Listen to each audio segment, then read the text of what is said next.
Hello Eric family, this is Rudy, and today we're going to show you how to install your Velarium velocity switch.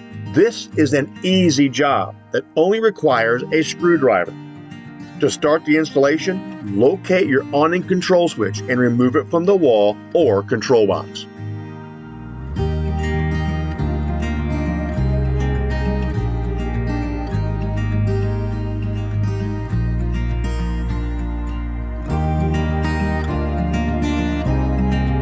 Disconnect the wiring. Take note or picture of where and how wires are plugged into the switch. Now you can connect your Velarium velocity switch as a plug-and-play link.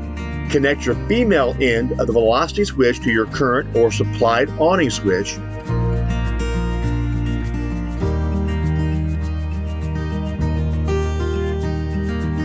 And then connect your male end to the connector or wires in the same manner they were connected to the original switch that you removed. Test your new switch prior to reinstallation of awning switch. Finally, place your wires back into the housing and screw your control box or wall switch back into place.